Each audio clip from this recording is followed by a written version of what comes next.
Scroll disclaimer: this story contains mature themes intended for adult viewers, age 20+. Viewer discretion is strongly advised. It started like any ordinary night, the kind of night where you want to sink into yourself, just disappear under the sheets and let the noise of the world fade with your music. I had my favorite playlist on, soft lo-fi beats humming through my headphones. It had become a habit lately. A shield. A retreat. My back faced him, my legs tucked in, eyes half closed, pretending sleep came easy. His hand brushed against my thigh. At first, it felt like warmth. Familiar warmth. The kind that once made my heart skip when we were newlyweds. But now, it felt out of place. Forced. Like he was touching a version of me he hadn't looked at in weeks. Maybe months. We used to talk, deep, silly, endless conversations, but somewhere between bills, work calls, and silent dinners, we just stopped. That night, I didn't flinch. I stayed still, listening to the music, trying to feel something. Maybe even wanting to. But my thoughts wandered. Was he reaching for me, or just for the idea of who I used to be? And then came the pull. A deliberate tug at the waistband of my panties. I didn't react. Not because I didn't feel it, but because I did, and I didn't know how to feel about it. My name is Claire. I'm 29. And I once believed in the forever kind of love. My husband, Ethan, was once the man who wrote me poems on coffee filters and kissed my forehead like it meant something sacred. But lately, there's been a distance in his eyes that I can't translate. And there are nights, like this one, when his touch feels more like a question than an answer. When intimacy feels like a memory he's trying to recreate, even though he's forgotten the story. Lately, I've been dreaming of someone else. Not a lover. Not even a real person. Just the idea of being seen again. Understood. Desired, not just touched. And Ethan, he's been on his phone more. He guards it like a second skin. Last week, he got a message at 2 a.m. and walked out of the room. Said it was work. But I saw the name. It was saved as Andy. No last name. Just Andy, with a heart emoji. So tonight, as I lay there, still and quiet, I wasn't sure if I wanted him to stop, or if I was waiting for the truth to finally crack wide open. And then I heard something. Not through the headphones, no. A second breath. A presence. Not Ethan's. I turned slowly. And that's when I sat up, heart hammering in my chest. The room was still, too still. Ethan's side of the bed shifted with his weight, but the breath I thought I'd heard, it was gone now. Maybe it was just my own panic echoing back at me. Or maybe I was losing myself in this space between doubt and longing. He looked at me, finally. Really looked. His eyes searched mine like he was waiting for me to say something, anything that would bring us back. But I didn't speak. I couldn't. The weight of unspoken questions pressed against my chest. Who's Andy? Are you here with me, or just beside me? You okay? He asked, voice low, uncertain. I nodded, but it wasn't the truth. Ethan moved closer, his hand grazing mine. It should have felt familiar, comforting. Instead, it felt like something we used to do, like an old photograph, slightly faded. I used to crave his touch, his attention, the weight of his body next to mine. We used to share secrets under the sheets, laugh into each other's skin. But now, I was drowning in silences. He leaned in, his lips brushing the top of my shoulder. A gesture that once sent shivers now stirred something deeper, confusion, nostalgia, and a quiet ache. I miss us, he whispered. The words clung to the air, trembling. I almost believed him. Almost. I turned to him, eyes searching his face. Then where have you been, Ethan? Even when you're here, you're not. His jaw tensed. He pulled back slightly, like my words struck a place he wasn't ready to admit existed. You stopped looking at me a long time ago too, Claire. There it was. The mirror I'd been avoiding. We were both guilty. Drifting. Wanting, but afraid to reach across the void in case the other had already let go. The bed between us, once a sanctuary, now felt like a fragile bridge built on everything we weren't saying. He reached for me again, this time more desperate, his hand cupping my face. Do you still want this? Us? I hesitated. Because somewhere, deep down, I still did.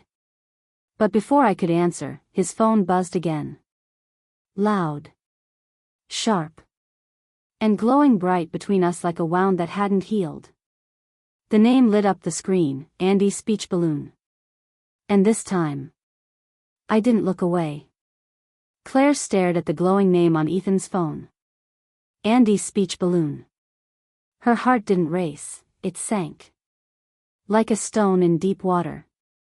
He didn't reach for it. Didn't even blink. That calmness, it scared her more than the message itself. You're not going to check that, she asked quietly, her voice carefully leveled, trying not to betray the tremble inside. Ethan finally looked down at the screen, then tapped it off and placed the phone face down on the nightstand. No, he said simply. Not tonight. Not tonight. The words rang in Claire's ears.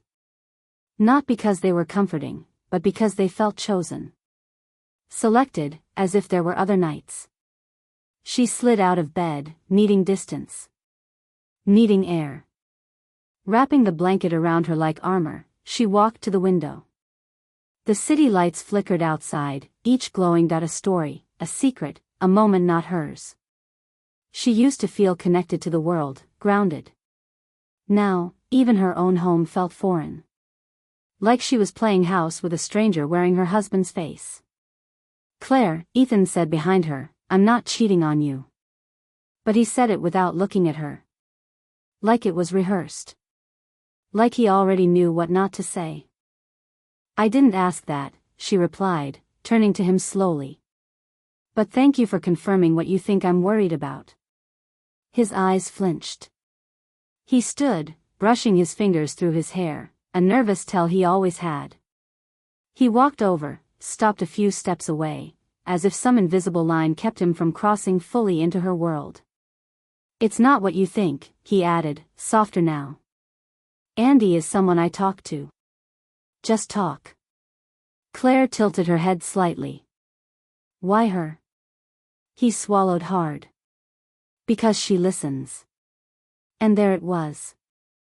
The quiet betrayal. Not of body, but of heart. That's what broke Claire more than anything else, not that Ethan may have touched someone else, but that he reached out emotionally in ways he no longer did with her. Intimacy wasn't just about closeness. It was about presence. About knowing someone sees you even when you're hiding. I used to be that person for you, Claire whispered, eyes shimmering. Now I'm just background noise. Ethan moved a step closer, guilt painting his features. I didn't mean to drift. I don't even know when it started. Claire looked down, voice barely a breath. I do. And that was when her phone vibrated, once, sharp. She picked it up automatically. A message from Daniel. No emoji. Just, still up. Ethan noticed. His brows tightened, just slightly. And suddenly, the silence between them wasn't one-sided anymore.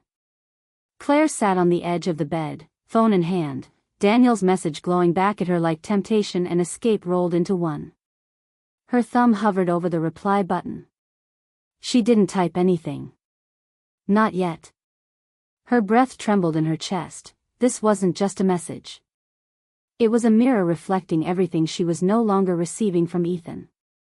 Behind her, she could feel his gaze. That silent, weighted stare that spoke more than words ever could. Still, neither of them moved. The air between them was charged, an aching electricity, all questions and no answers. I didn't reply, she finally said, her voice softer than the hum of the city outside. Ethan came closer, carefully, like he was approaching something fragile. Something he wasn't sure he could save. But you could've, he replied, sitting beside her. You still might.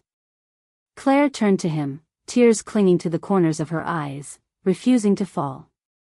You left me here. Slowly. Quietly. I begged for your attention without saying a word, every night. I waited for you to notice, but you didn't. He swallowed, his jaw tight, regret crawling into his expression. I noticed, he said.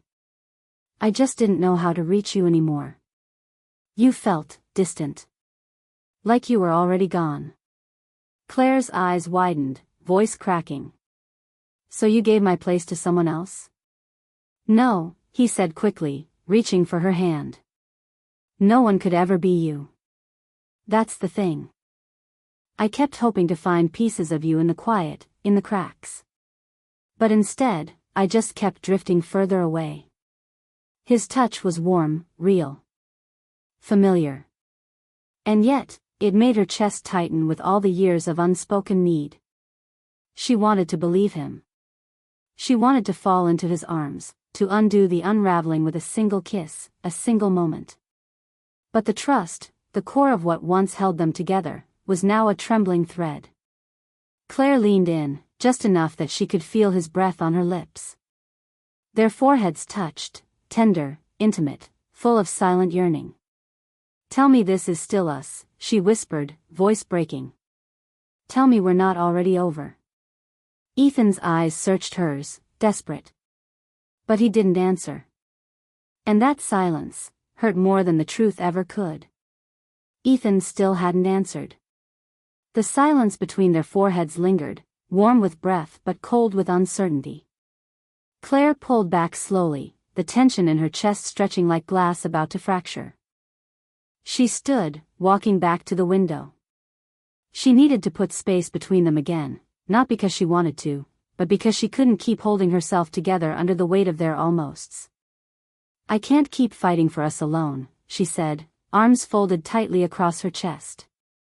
I can't be the only one who shows up just to be seen. Ethan rubbed his face with both hands, exhaling sharply. You're not the only one. But I'm tired too, Claire. I'm tired of feeling like a stranger in my own marriage. Before Claire could answer, her phone buzzed again. Another message. Daniel. Outside. I need to talk to you. Her heart stopped. She stared at the screen like it had betrayed her. She hadn't expected him to follow through. Not like this. Ethan caught the glance and stepped forward, tension sharpening in his shoulders. Who is he? Claire hesitated. The truth hovered on her lips, heavy and tangled. Someone who saw me. When you didn't. Ethan's face hardened. Is this revenge? No, Claire replied, voice cracking.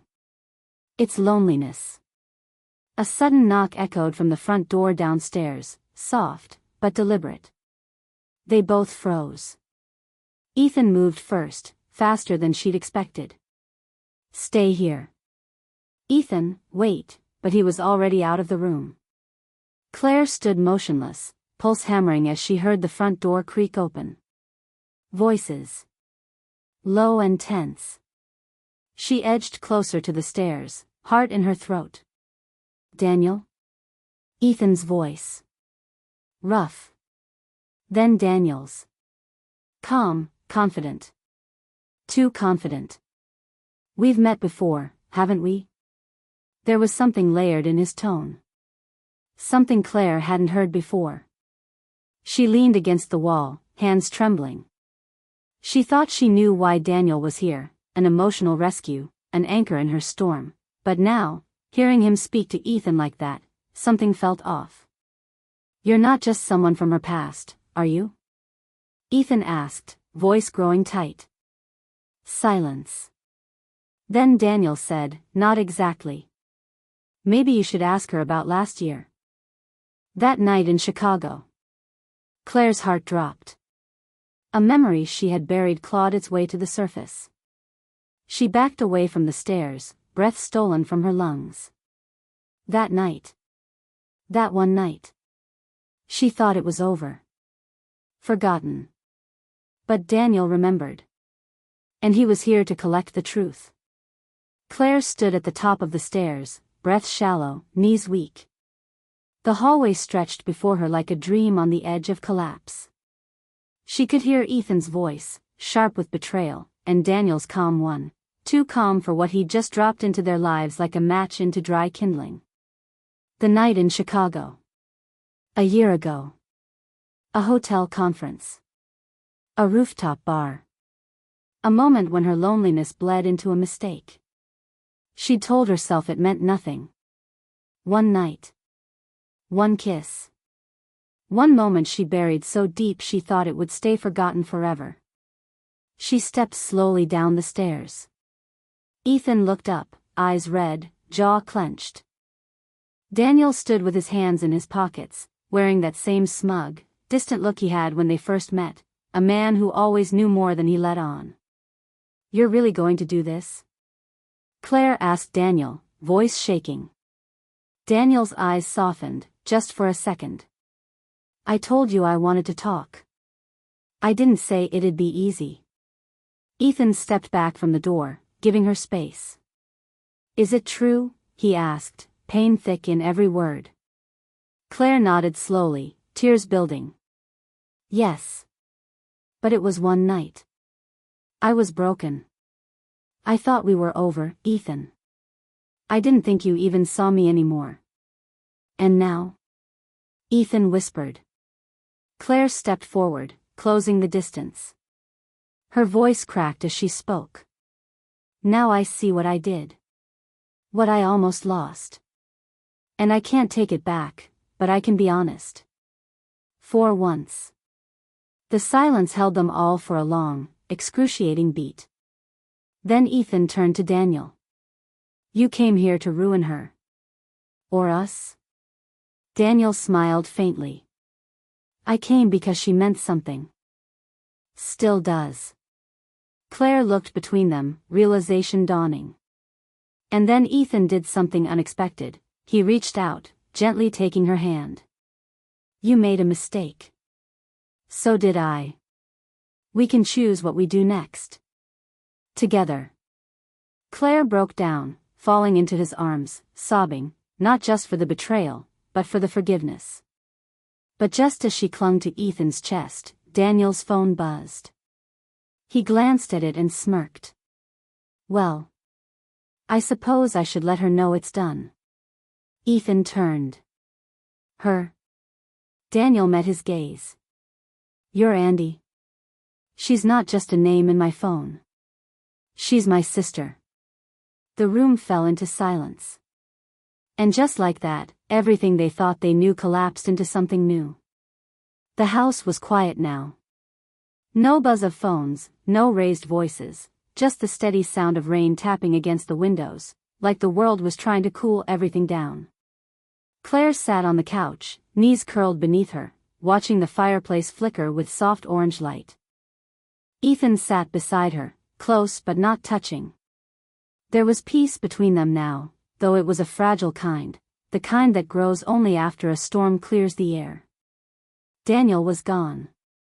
After the twist he dropped, revealing Andy as his sister, he walked away with one last look that Claire couldn't quite read.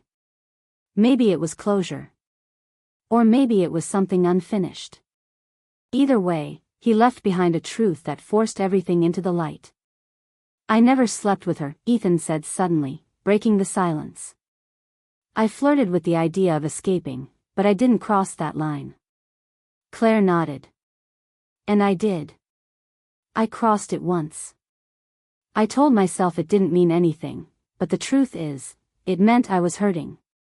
They sat there in the glow, the weight of the past heavy but no longer suffocating. Everything was out in the open now, messy, complicated, human. "I still love you," Ethan said, voice raw. "But not like before. It's deeper now. Realer. Because I know what we almost lost. Claire blinked away tears, leaning into him. Maybe the real test of love isn't about staying perfect. Maybe it's about choosing each other, even after we've been broken. They didn't promise to forget. They didn't say they'd go back to the way things were. Instead, they promised to begin again, with open eyes and open hearts. The fire crackled softly. Outside, the rain continued. And inside, two people who had once drifted far enough to forget each other were finding their way back, one quiet moment at a time. Love isn't just about staying, it's about choosing. Again. And again.